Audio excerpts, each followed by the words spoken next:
Hello brilliants. अभी हम कर रहे हैं 7th क्लास के लिए chapter 2 science nutrition in animals. इस चैप्टर में हम देखेंगे कि न्यूट्रिशन क्या होता है, डाइजेशन क्या होता है ना। ये ह्यूमन बॉडी के अंदर जो खाना जाता है, जो हम खाना खाते हैं, वो बॉडी के अंदर कैसे डाइजेस्ट होता है, उस सारे प्रोसेस को देखेंगे कि डाइजेस्टिव सिस्टम जो ह्यूमन का है उसमें अलग अलग जो ऑर्गन्स होते हैं वो अपना पार्टिसिपेशन डाइजेशन में कैसे करती हैं, वो सब हम यहाँ देखेंगे। और साथ ही साथ रूमिनेंट्स के अंदर जो ये प्रोसेस होता है डाइजेशन का, ये कैसे होता है कि वो फटाफट से क्या करते हैं, पहले फटाफट खा लेते हैं और फिर एक जगह पर जा कर के आराम से, जहाँ पे वो सुरक्षित महसूस करें, वहाँ पर जा कर के फिर वो अपना जो खाया हुआ खाना है उसको दोबारा से बाहर ला करके, और फिर वो कहते हैं ना जुगाली करते हैं, वाइट कलर का एक वो सब्सटेंस वो निकालते हैं, झाग सा निकालते हैं। तो इसलिए इन्हें कहते हैं रूमिनेंट्स, राइट। तो हम इसके बारे में भी पढ़ेंगे, अमीबा के बारे में, यूनिसेलुलर ऑर्गेनिजम्स के अंदर डाइजेशन कैसे होता है वो भी इस चैप्टर के अंदर हम देखेंगे। दांतों के बारे में भी देखेंगे कि हमारी जो मुंह के अंदर कौन कौन से दांत होते हैं, कितने ये दांत होते हैं, कितने टाइप के दांत होते हैं, और हर टाइप के कितने दांत हमारे मुंह के अंदर होते हैं। और हम जीभ के बारे में भी देखेंगे कि जीभ डाइजेशन के अंदर जीभ का क्या रोल होता है, और इसकी टेस्ट बर्ड्स होती है, वो कौन कौन सा टेस्ट बॉडी के जो कौन कौन से टेस्ट को कैसे वो पता कर पाती है, कौन सा हिस्सा जीभ का कौन से टेस्ट को फील कर पाता है, समझ पाता है, वो भी हम इसमें देखेंगे। तो चलिए करते हैं इसको, चैप्टर को start. Let us do. You have learned in chapter 1 that plants can prepare their own food by the process of photosynthesis, but animals cannot.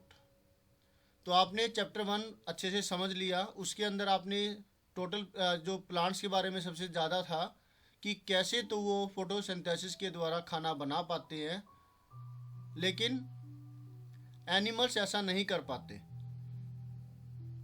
तो उनको खाना मिलता है प्लांट से और एनिमल से। Animals get their food from plants either directly by eating plants or indirectly by eating animals that eat plants।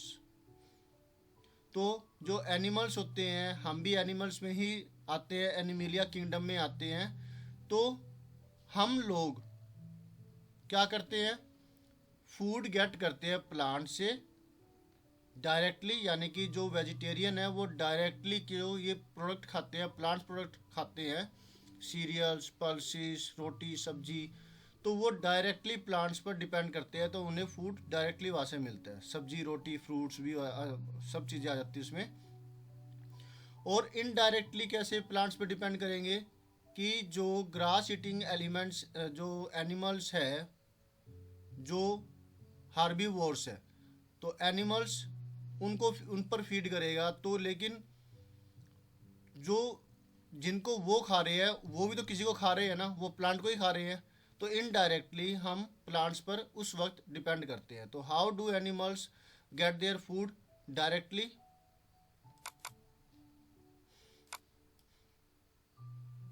क्या question बन सकता है यहाँ पर? Get their food from where कर देते हैं इसको। From where do the animals get their food? Animals कहाँ से फूड गेट करता है? प्लांट से गेट करता है। फ्रॉम होम क्या कह सकते हो आप इसे, फ्रॉम व्हाट कह सकते हो।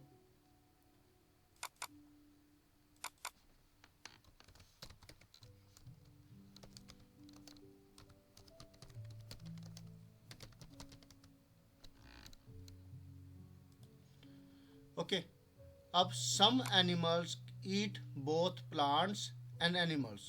Recall that all organisms, including humans, require food for growth, repair and functioning of the body. अब जो कुछ एनिमल्स होते हैं जो दोनों तरह के जो प्लांट्स को भी खाते हैं एनिमल्स को भी खाते हैं, वो कहलाते हैं ओमनिवोर्स। अब यहाँ पर क्वेश्चन बनाया है, why do all the organisms need food? सभी को, सारे ऑर्गेनिजम्स को फूड की रिक्वायरमेंट होती ही क्यों है? सर्वाइवल के लिए। क्योंकि ऑल ऑर्गेनिजम्स, सभी जितने भी ऑर्गेनिजम्स है, जीव जंतु है, चाहे वो कुछ भी है, जिसमें पौधे हैं या माइक्रो ऑर्गेनिजम्स है, चाहे वो ह्यूमन ही क्यों ना हो, उनको अपनी ग्रोथ के लिए, अपनी शरीर की बनावट को बढ़ाने के लिए, जब बच्चा छोटा होता है तो वो एक युवक या युवती बन जाते हैं खाना अप्रोप्रिएट तरीके से खाने की वजह से, तो ग्रोथ होती है उनकी। और जो प्लांट्स है वो अपने आप को छोटे से एक बड़ा पेड़ बन जाते हैं, तो उनको भी अपनी ग्रोथ के लिए, रिपेयर के लिए, और जब उनकी बॉडी में फंक्शनिंग होती रहती है उसके लिए एनर्जी की जरूरत पड़ती है, और उसके लिए वो खाना फिर खाते हैं, right. Animals nutrition includes nutrients requirement, mode of intake of food and its utilization in the body. What do animals nutrition include? Nutrition जो होता है एनिमल्स में, उसमें क्या क्या आता है? तो उसमें आएगा बॉडी के अंदर न्यूट्रिएंट्स की रिक्वायरमेंट।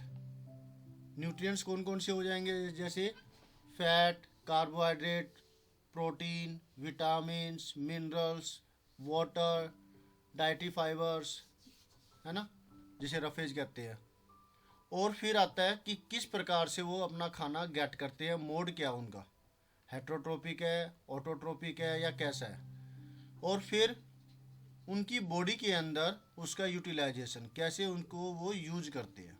ये तीन चीज़ें एनिमल न्यूट्रिशन में आता है। तो क्वेश्चन बना दिया इस पर, what do animal nutrition include?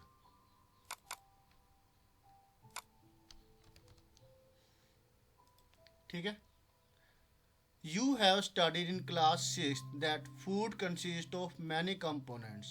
Try to recall and list them below. मैंने अभी आपसे जो कहा वही सारे आप इसमें लिख देंगे।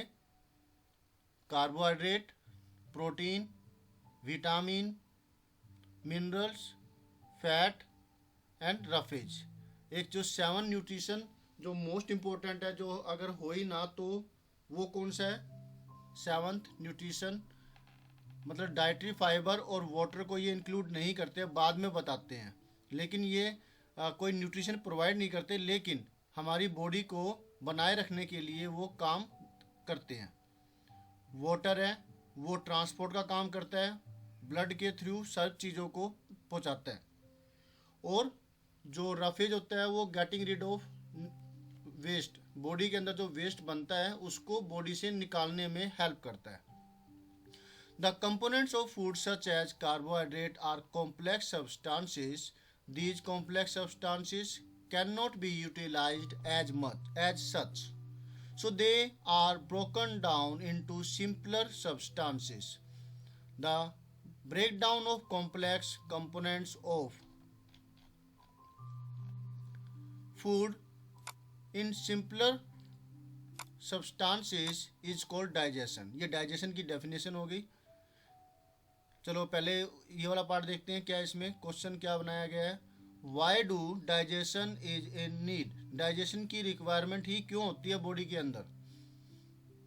अब हमारी बॉडी के अंदर हम खाने में कॉम्प्लेक्स फूड कार्बोहाइड्रेट लेते हैं, जो कि एक कॉम्प्लेक्स सब्सटेंस है। ना केवल कार्बोहाइड्रेट बल्कि हम फैट भी लेते हैं, प्रोटीन भी लेते हैं, और चीज़ें भी लेते हैं। तो उनका जो ये कार्बोहाइड्रेट, प्रोटीन और फैट, इनको ब्रेक डाउन होना ज़रूरी होता है ताकि बॉडी उसको अच्छे से गेट कर पाए, उससे न्यूट्रिशन ले करके अपने आप के लिए इस्तेमाल किए कर सके। सेल्स है वो, ऑर्गन्स है वो, सेल से बने टिश्यू, टिश्यू से बने ऑर्गन्स, ऑर्गन से बना ऑर्गन सिस्टम, और कई सारे ऑर्गन सिस्टम मिलकर के बनता है पूरा एक बॉडी, पूरी बॉडी। तो उन सब का अपना काम करने के लिए इस कॉम्प्लेक्स सब्सटेंस का तोड़े जाना ज़रूरी है। तो ये कॉम्प्लेक्स सब्सटेंस डायरेक्टली नहीं इस्तेमाल किए जा सकते, इसलिए इनका ब्रेक डाउन ज़रूरी है। सिंपलर सब्सटेंस के अंदर इसका टूटना ज़रूरी है। ये पार्ट इस चीज़ को सोल्व कर रहा है। अब जो कॉम्प्लेक्स कंपोनेंट है carbohydrate, the breakdown of complex components of food into simpler substance. Carbohydrate नहीं, साथ में और भी जो चीज़ें हम खाते हैं उसके अंदर जो न्यूट्रिशन होता है वो, तो इन कॉम्प्लेक्स सब्सटेंसेस का बॉडी के अंदर तोड़े जाना सिंपलर सब्सटेंस के अंदर, इस प्रोसेस को कहते हैं डाइजेशन। ओके, अब different ways of taking food, food को अलग अलग तरीके कौन से जिससे कि हम ये इन सब फूड को गेट करते हैं। पहले क्या है, the mode of taking food into the body varies in different organisms. Bees and hummingbirds suck the nectar of plants. Infants of human and many other animals feed on mother's milk. Snakes like the python swallow the animals they prey upon. Some aquatic animals filter tiny food particles floating nearby and feed upon them. तो इसमें कई सारे organisms के बारे में बताया कि वो कैसे तो अपना फूड, अपना खाना गेट कर पाते हैं। जो खाना गेट करने का, खाना पाने का जो अलग अलग ऑर्गेनिजम्स का अलग अलग तरीका है, डिफरेंट ऑर्गेनिजम्स का बॉडी के हिसाब से अलग अलग है। क्लियर हुआ? अब एप्रोप्रिएट इस लाइन का मतलब बताए तो बॉडी के अंदर जो खाने को लेने का तरीका ऑर्गेनिजम्स के साथ साथ बदलता रहता है।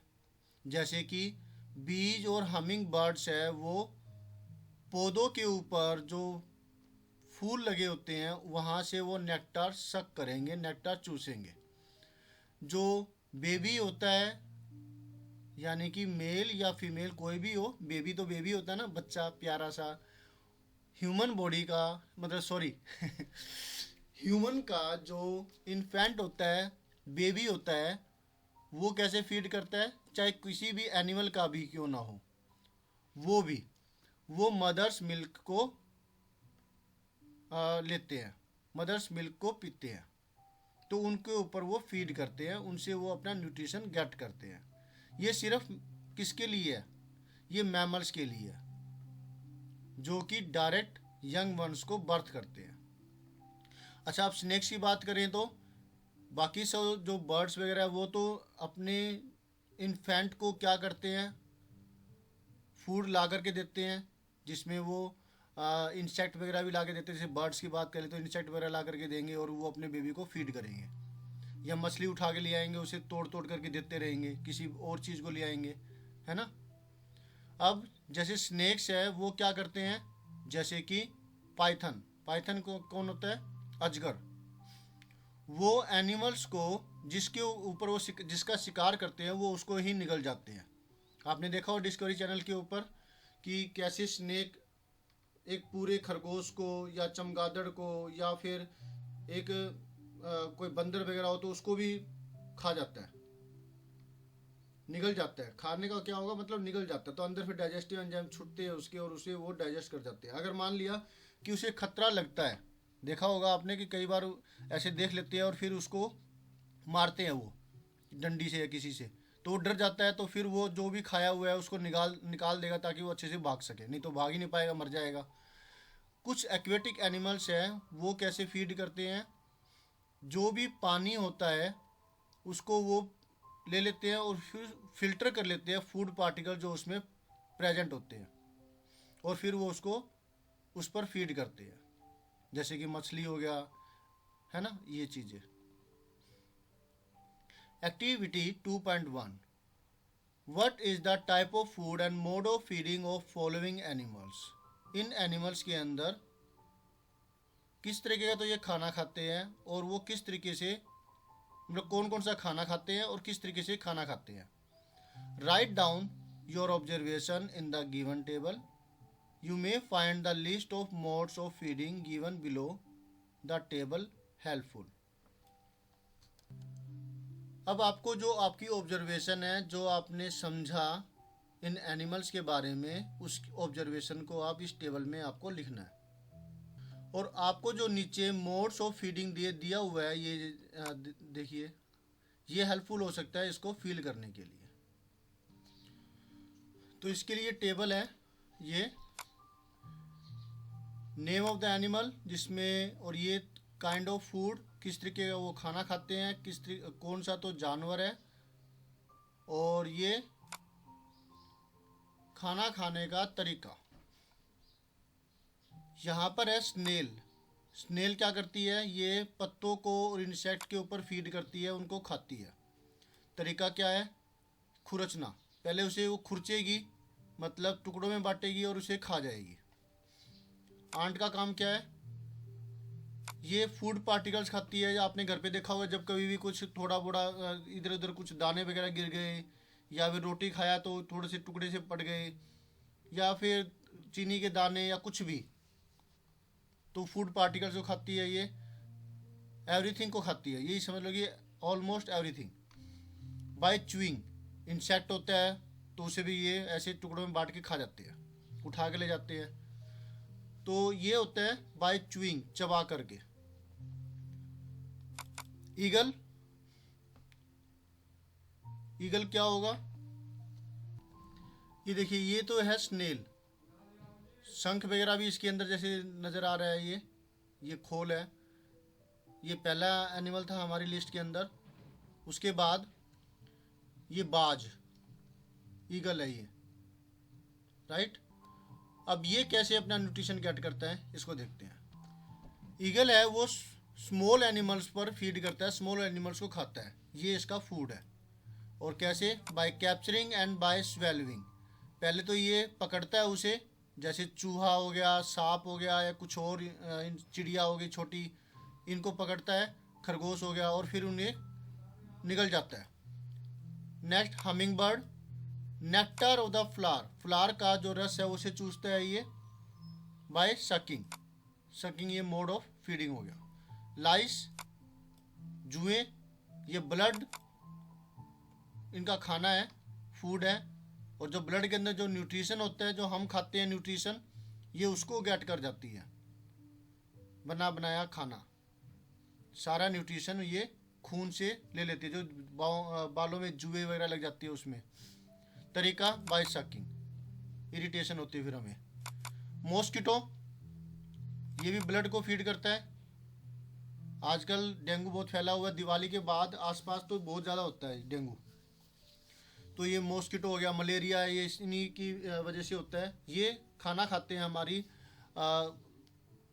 खून से, मतलब खून को ये फीड करते हैं, खून को ये लेते हैं, खून को पीते हैं, और ये उस खून से अपना न्यूट्रिशन गेट करते हैं। Mode of feeding by sucking, ये भी सक करते हैं। बटरफ्लाई, ये भी सक करती है। और nectar of the flower, humming bird और बटरफ्लाई, इन दोनों का सेम जैसा काम है, ये सकिंग करते हैं, फ्लावर के रस को चूस लेते हैं। हाउस फ्लाई, ये लगभग हर चीज़ खाती है, घरों में देखते हो आप, किसी पर भी हो उस पर फीड करेगी। इसका काम भी वही है, स्क्रैप करेगी, टुकड़ों में बांटेगी, और फिर उसको एक लिक्विड फॉर्म में कन्वर्ट करके और उसको ये सक कर जाती है। तो ये तरीके हैं इनके अलग अलग एनिमल्स के, ठीक है। अब आगे, अमेजिंग फैक्ट। स्टारफिश है, इसके बारे में कुछ बता रखा है।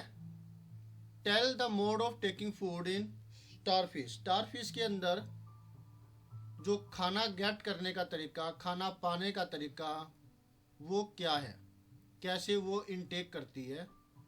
Starfish feed on animals covered by hard shells of calcium carbonate.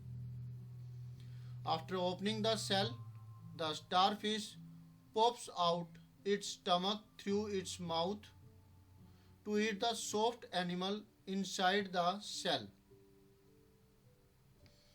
The stomach then goes back into the body and the food is slowly digested.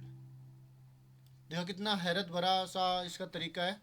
Starfish क्या करती है, क्या खाती है, पहले इसके बारे में बता रखा है। स्टारफिश ऐसे एनिमल्स को खाती है जिनकी जो कि एक कैल्शियम कार्बोनेट की कवरिंग इसके ऊपर चढ़ी होती है। जैसे हम जो शंख वगैरह देखते हैं जो इसमें होता है, ऐसी कैल्शियम कार्बोनेट की कवरिंग होती है ऐसे एनिमल्स के ऊपर। ये उन एनिमल्स को खाती है। पहले ये सेल को खोल देती है और सेल को खोलने के बाद जो स्टारफिश है अपना खुद का पेट, अपना खुद का स्टमक जो जिसमें डाइजेशन होता है, ये बाहर निकाल देती है। कमाल हो गया ना। उसको बाहर निकालेगी अपने मुंह के रास्ते से, और जो सेल के अंदर सेल को खोलने के बाद जो इसे इटेबल सॉफ्ट एनिमल मिला है ये उसको खा जाएगी। और फिर जो स्टमक है वापसी बॉडी के अंदर चला जाएगा और फिर फूड इस स्टारफिश के अंदर स्लोली धीरे धीरे डाइजेस्ट हो जाता है। अब वो स्टारफिश कैसी नज़र आती है, आपको नज़र आ रहा है। और वो जो सेल वाले कैल्शियम कार्बोनेट के जो एनिमल्स है वो हम पिक्चर में देखते हैं कैसे होते हैं। ये स्टारफिश हो गई, है ना, नज़र आ रही है। स्टार की शेप होती है इसकी, इसलिए इसे स्टारफिश कहते हैं। तो देखो ये ऐसे जो एनिमल्स है इनकी कवरिंग से चढ़ी हुई है। ये शंख हो गया, इसके अंदर भी एनिमल होता है, फिर ये खोल करके इसे अंदर से खा जाती है।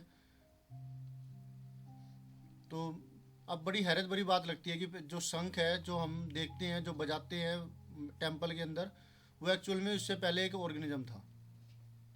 ये स्नेल रही, हार्ड कवरिंग होती है इनके बाहर कैल्शियम कार्बोनेट की, तो इनको वो खाती है स्टारफिश। ओके स्टूडेंट, तो इस तरीके से हमने ये जो इतना पार्ट इसका कर लिया है। अब मिलते हैं नेक्स्ट वीडियो में, नेक्स्ट सोल्यूशन जो इसके बाद के जो पार्ट है उसके साथ हम मिलेंगे, उसका सॉल्यूशन करेंगे कि क्या दिक्कत है, चैप्टर की अंडरस्टैंडिंग क्या है, या कुछ क्वेश्चनिंग होगी तो उसके जवाब देंगे, कुछ कीवर्ड्स भी आएंगे। तो मिलते हैं नेक्स्ट वीडियो में।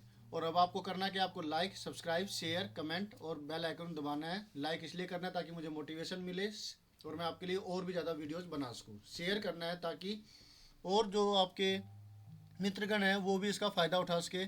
कमेंट करना है अगर आप कुछ पूछना चाहते हैं। सब्सक्राइब अगर नहीं किया तो सब्सक्राइब कर लीजिए। सब्सक्राइब करने के बाद बेल आइकन दबाना मत भूलिएगा ताकि आपको लेटेस्ट अपडेट मिलती रहे। Okay student, thank you again, bye.